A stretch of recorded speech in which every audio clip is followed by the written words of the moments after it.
don't need a high-end designer or a lot of money to get a luxe look. Be your own interior designer.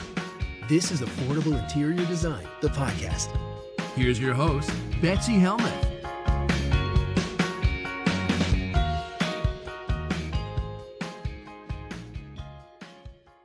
Hi, everybody. Happy June.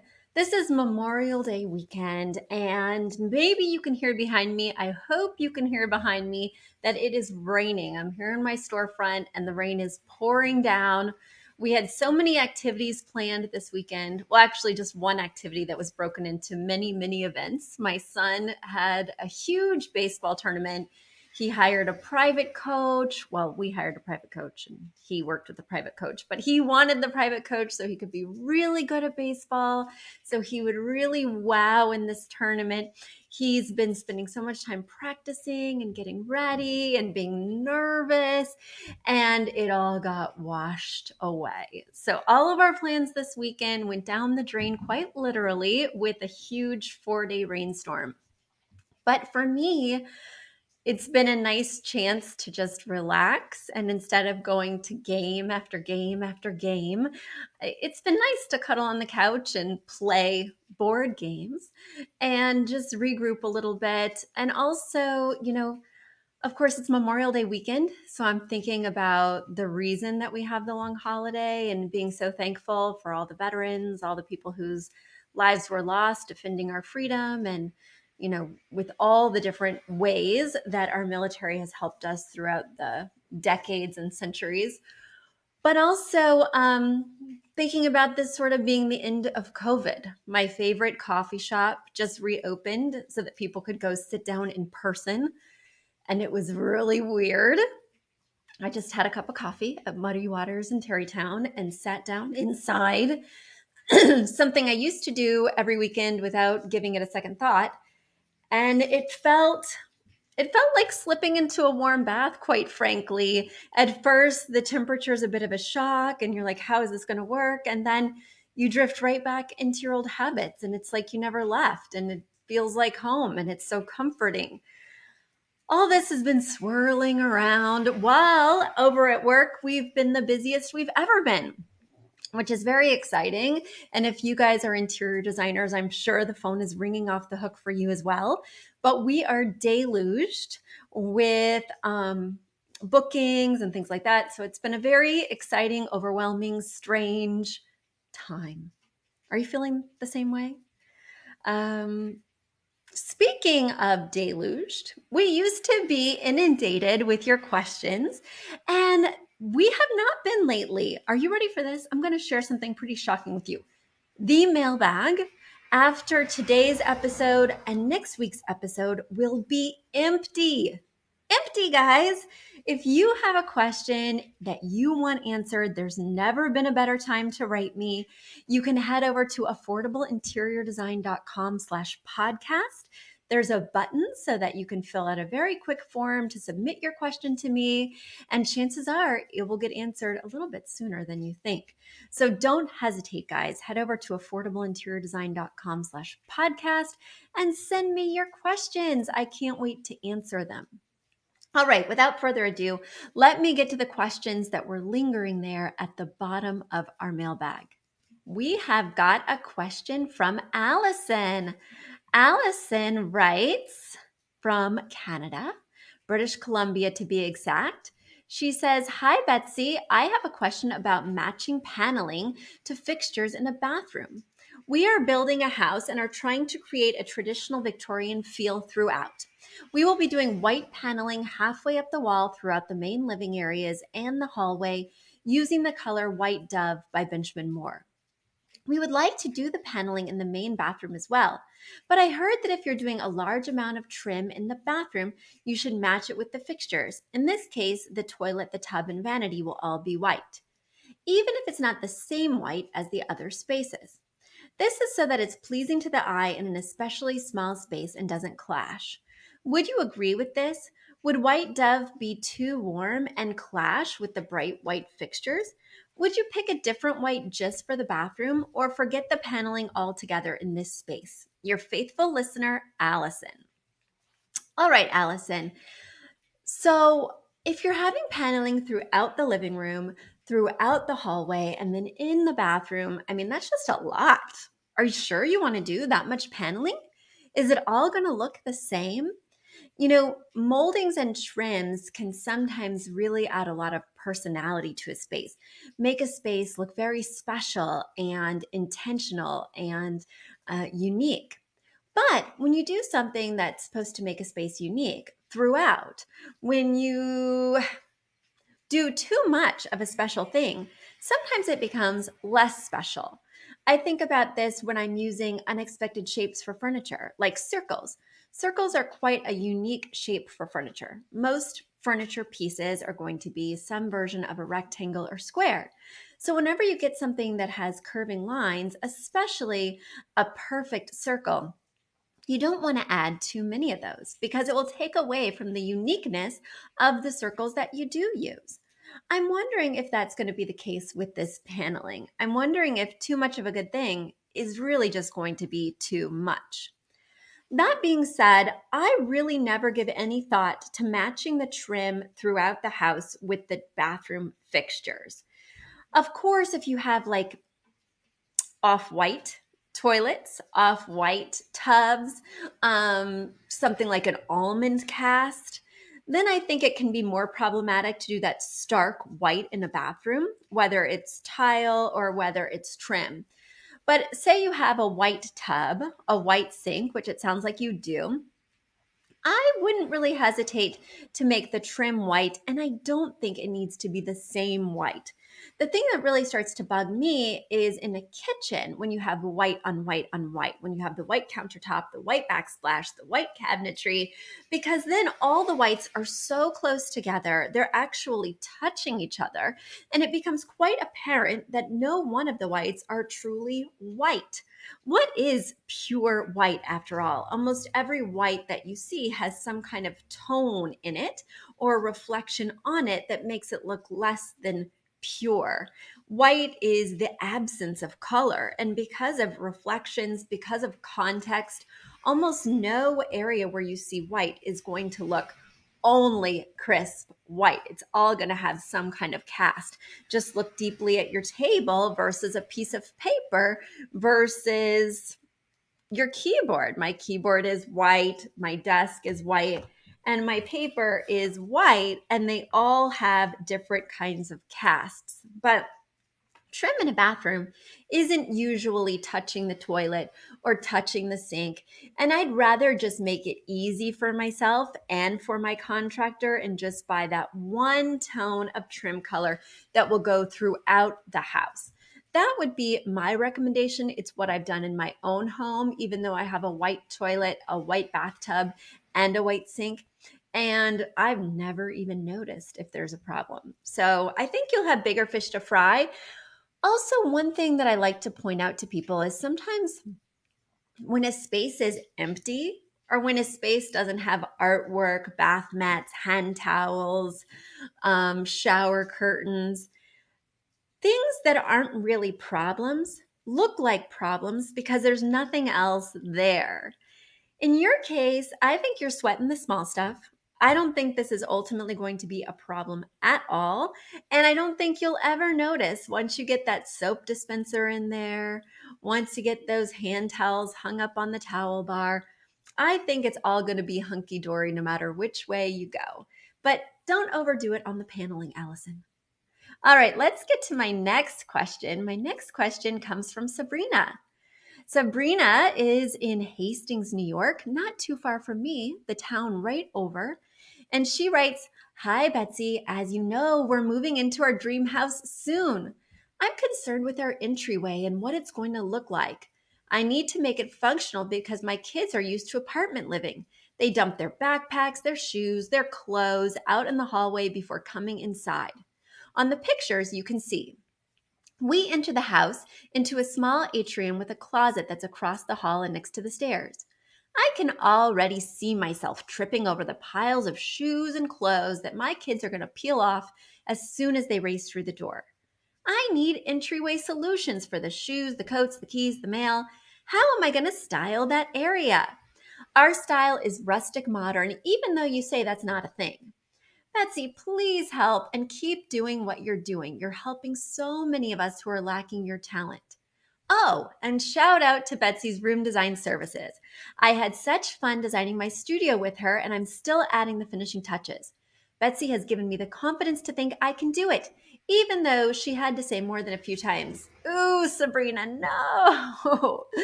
That's true. Sabrina and I worked together, what was it now, 2 weeks ago, 3 weeks ago? She's moving into her dream house in Hastings. And I must say, the houses in this area, the river towns, as they're called in New York, could not be more charming. It's like driving through a fairy tale. I've been looking at lots of other neighborhoods as I've been considering moving due to the extremely high property taxes. And you just can't find this level of historic home, unique charm, adorable neighborhoods, mature trees. I mean, history just oozes around every corner and you can truly feel it.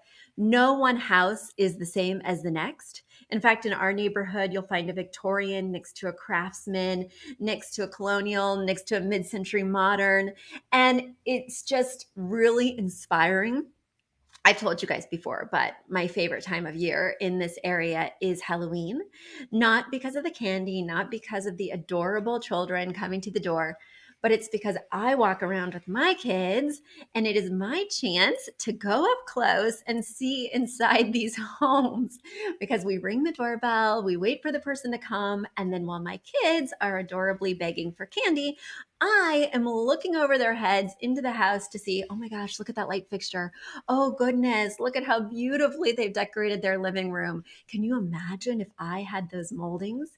Because my house is amongst all these super charming houses in this super charming area, but it is one of the more basic homes.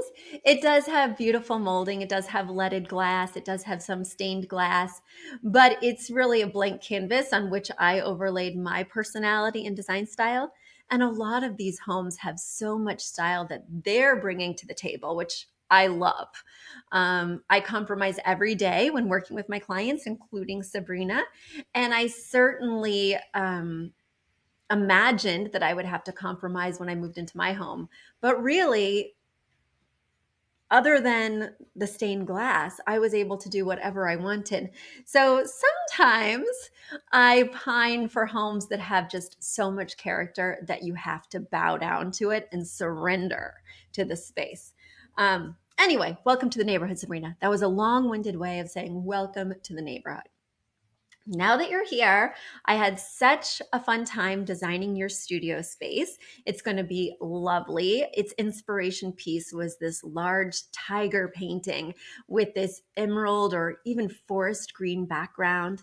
And the tiger had these really glowing yellow green eyes. It was a very fun inspiration to be working with as we were pulling your room together. When we're talking about entryways, as is your question here, you want to first think not about aesthetics, but about practicality. How do you and your family enter the space? What are you bringing in? How can you give everyone a zone? In the entryway, I find it's very important to have some autonomy, some place where you can shove your stuff.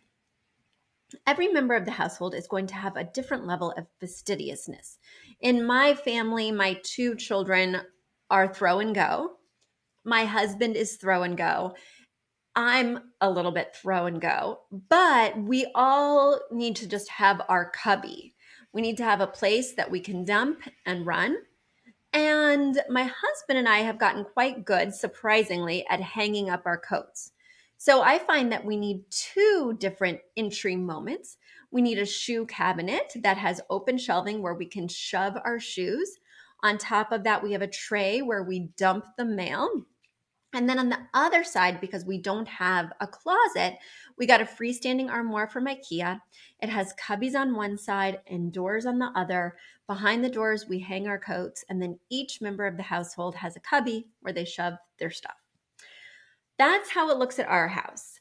And it's a little bit exposed because the shoe shelves are open, the cubbies are open, but it's truly what works best for us. And that's how I can get the job done. If I had doors behind everything, well, it's tempting, but I don't think that my family would actually use the spaces if we had a lot of doors because we are so throw and go. Now, certainly you can create habits, especially it's the perfect time to create a new habit when you're moving into a new space because there's no rules yet. Nobody's gotten into some sort of pattern in this home. So it's important, I feel, from the get go to create an initial plan of action. This is what we're going to do. This is how we're going to do it. Over time, it may need to evolve. We didn't always have an armoire. We used to have hooks, and the hooks just got too filled. And no matter how I tried to cull it every season, people were still just being out of control. So I had to get an armoire because I just can't be looking at piles and piles of coats on hooks. So I think that you'll find that it's a bit of an evolution as well. And I don't want you to get too set on any one solution before you've lived there, but I also don't want it to be the wild, wild west as you move in. You sent in a picture, so I just want to peek at it now. You know, the closet is small and there's not much room in this area, you know. So I think it would be critical when there's just a few small spaces to take advantage of, that you not try and create too many little areas, because again, that's sort of the curse of the medium furniture. One solution holds some of the items, but not all the items. So you have to create another solution, and it holds some of the things, but not all the things. So then you add another thing. So looking at these pictures, I would definitely take full advantage of that closet. You need to maximize it any way that you can. And you need to make sure that there's a system that everyone can understand so that when they walk in, they actually use the system. Then you do have this small little corner wall. And that seems like it might be a good place to put some shoe cubbies or even a tall cabinet with some cubbies. You know, maybe even like IKEA had that, they used to call it the expedit that had the squares.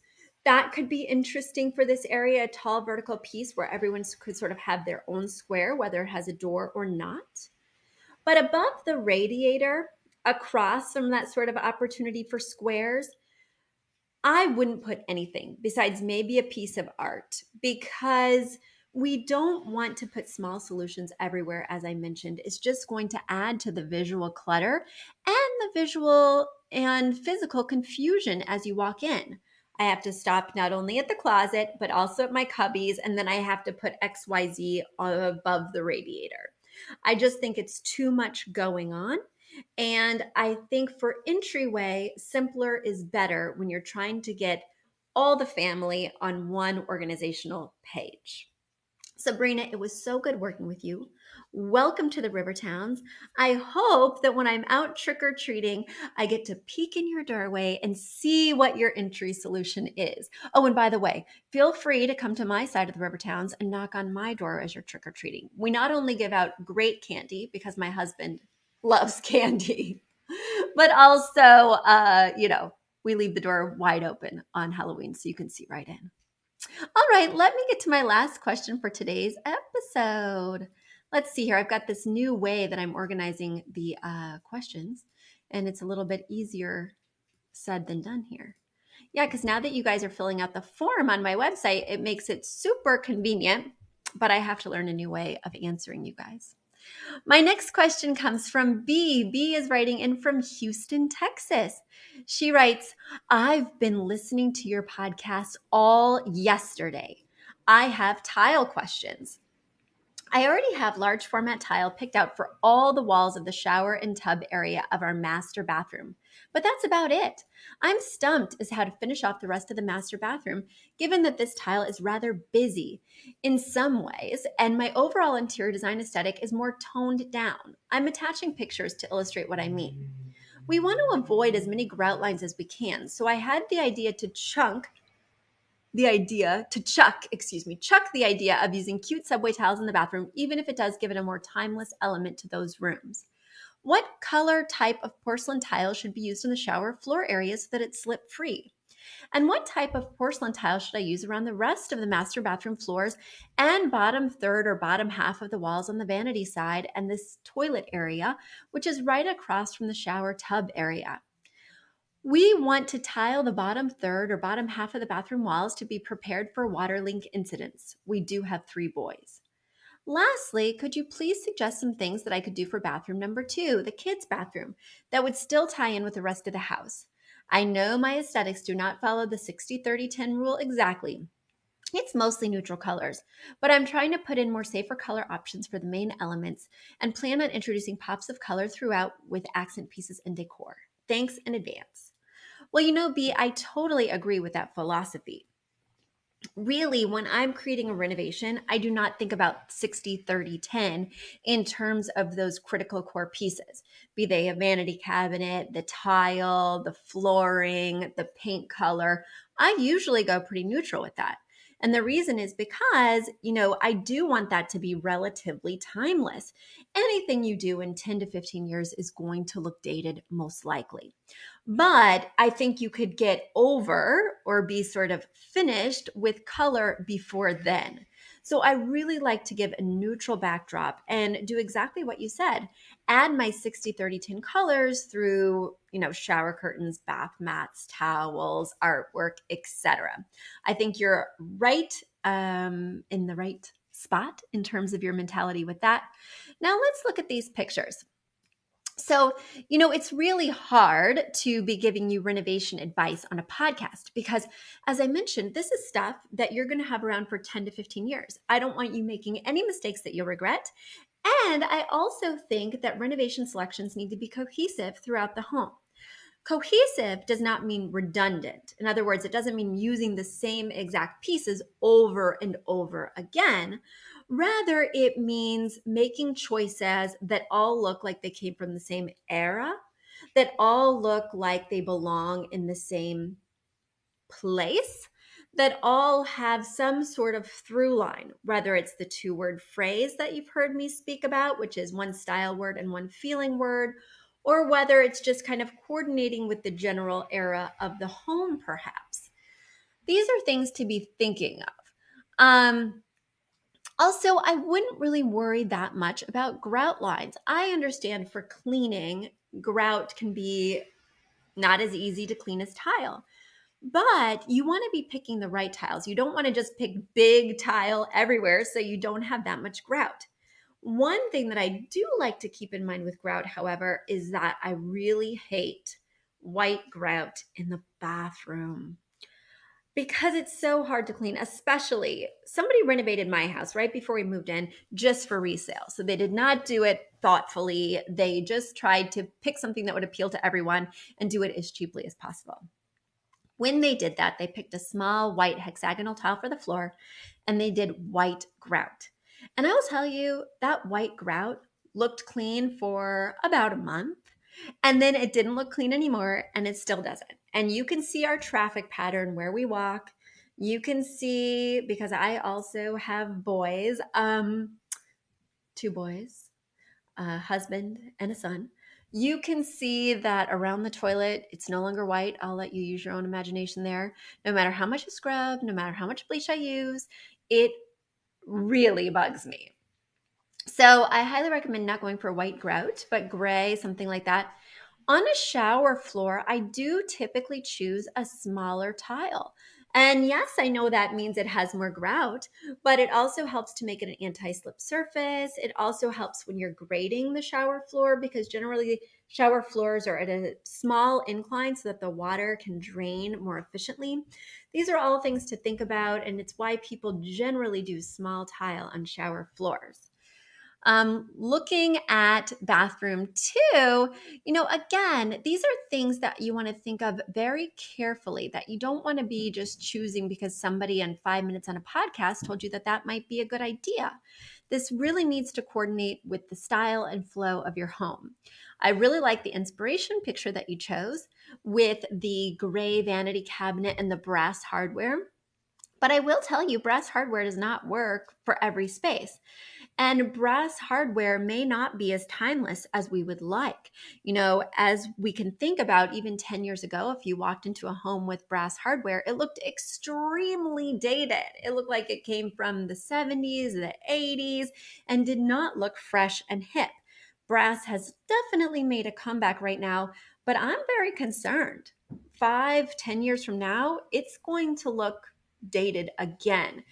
Now, one way to prevent brass hardware from looking dated is to instead do a two-tone finish. So instead of doing strictly brass, the other metal finish that goes well with brass is a black metal, wrought iron, something like that. So pick one element in the bathroom that will be two-toned. The light fixture would be a perfect opportunity, or even the mirror, to have a two-toned metal finish. And then make maybe all the faucets one tone and maybe the sconces or the shower curtain rod a different tone.